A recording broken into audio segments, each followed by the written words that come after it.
Children today learn that the Earth revolves around the Sun, but that has not always been the case. Centuries ago, before satellites and telescopes, scientists and philosophers didn't know how the universe worked. They deduced theories based on their perspective from where they saw the sky, similar to someone's viewpoint in a moving car, where it seems the scenery is traveling past them. Hence, they concluded the Earth to be the center of the universe. The journey to our current view of the solar system was expanded by a scientist named Nicholas Copernicus, who proclaimed that the Sun, and not the Earth, is in the center of the universe. This theory, known as heliocentrism, was so controversial that it conflicted with both the Catholic Church and scientific community, as it went against the belief that every celestial object revolved around the Earth.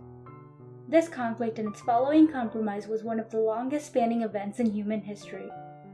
Many men contributed to or criticized the theory over the years, as it reverberated through centuries and affected not only a region, but mankind as a whole. The implications of the Copernican theory can be best summarized by philosopher Johann Wolfgang von Goethe, who said, "Of all discoveries and opinions, none may have exerted a greater effect on the human spirit than the doctrine of Copernicus. The world had scarcely become known as round and complete in itself, when it was asked to waive the tremendous privilege of being the center of the universe." A philosopher named Aristotle suggested that the Earth was stationary in the center of the universe and all astral objects revolved around it. But astronomers started noticing that sometimes a few planets seemed to move backwards. This phenomenon, known as retrograde motion, was observed for Mars, Jupiter, and Saturn. Greek philosopher Ptolemy tried to explain this by including epicycles, or circles within circles, in the orbits of the planets. This model of the universe, called the geocentric model, became embedded in Christian beliefs.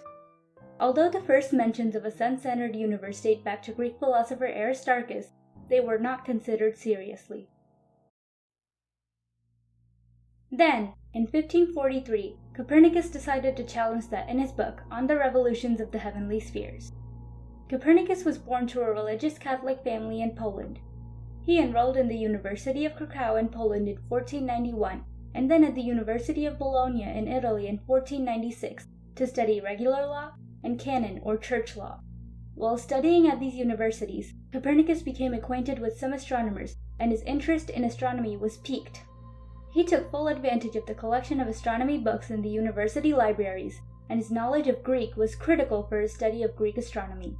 Copernicus believed Ptolemy's model was too complicated to occur naturally. He said the Sun was the center of the universe, and after the planets there was a sphere of immobile stars.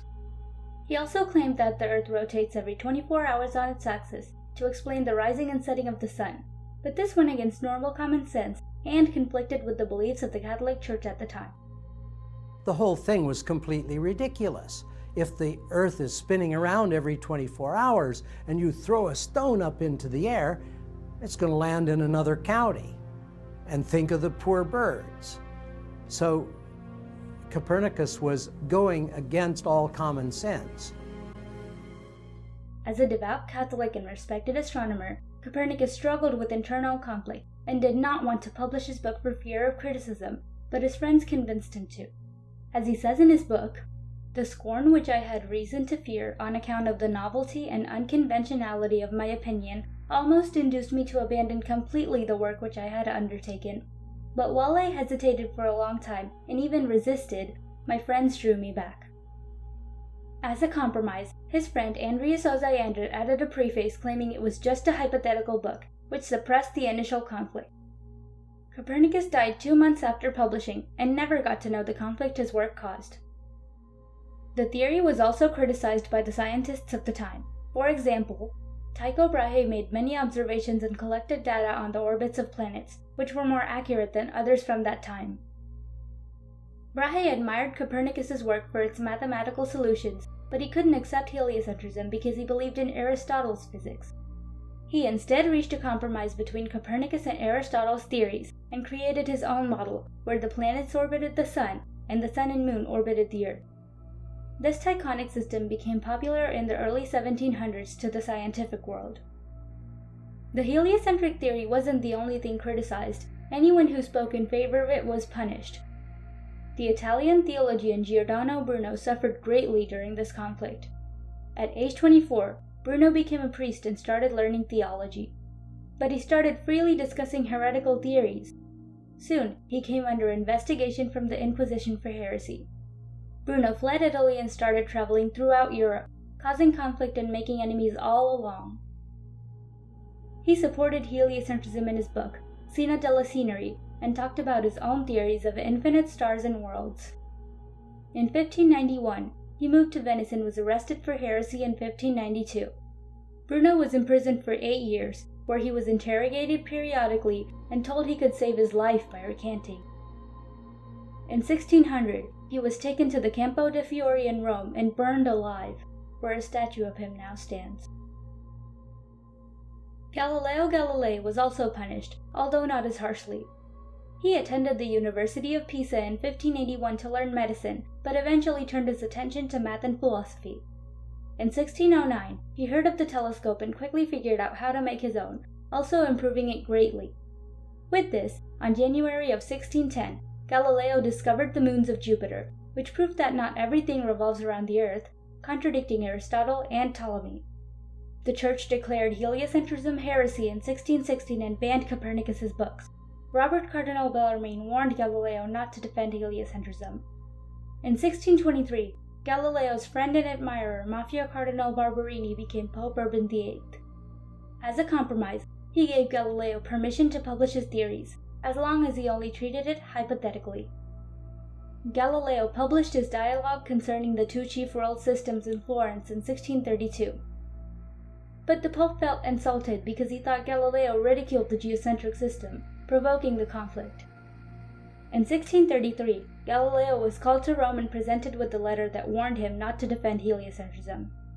He had to deny his belief in the heliocentric system, had his book banned, and was sentenced to house arrest for the rest of his life. Gradually, through more research, scientists started realizing that planetary orbits conformed better with heliocentric calculations. Johannes Kepler was one such scientist, who used Tycho Brahe's data to conclude that the planets do revolve around the Sun. However, unlike Copernicus, he proposed elliptical orbits. By the year 1687, Isaac Newton's laws of motion and universal gravitation explained Earth's journey around the Sun and scientifically confirmed heliocentrism. There were many ways, actually, in which Newton clarified things. What Newton did was show why the orbit should be elliptical. As a matter of fact, from a conceptual point of view, Newton's work really showed what was valuable about the previous elements of the heliocentric model. As the theory gained popularity, Copernicus's book was removed from the list of forbidden books in 1758. In 1822, the Church compromised their beliefs and agreed to accept published works concerning heliocentrism. In 1835, the Church lifted the ban on Galileo's dialogue. Pope Pius XII, in his first speech to the Pontifical Academy of Sciences in the year 1939, included Copernicus, Galileo, Kepler, Newton, and others among the most daring heroes of research, not shy of the stumbling and of the trials of the path, or fearful of the funeral monuments of the glorious fallen on the way. Finally, in 1992, based on the findings of a 13-year-long investigation, the Church officially accepted heliocentrism when Pope John Paul II declared that theologians were wrong in literally interpreting the Bible. He said, "The geocentric representation of the world was commonly accepted in the culture of time as fully in accord with the teaching of the Bible, some of whose expressions, taken literally, seemed to be claims of geocentrism." The problem faced by the theologians of the day is that of the compatibility of heliocentrism and Scripture. Paradoxically, Galileo, believing sincerely, was more insightful on this point than his theologian opponents. If Scripture cannot err, he writes to Benedetto Castelli, some of his interpreters and commentators can, and in many ways. The conflict was finally over. The world reached a compromise after 4 centuries, with the Church finally agreeing with the heliocentric model of modern science. Today we have walked on the moon, are planning to set foot on Mars, and sent telescopes and probes into deep space. We now know that the Sun is not the center of the universe, the Earth does revolve around it, and the stars also move. As the horizon of our knowledge expands, so does the horizon of our minds.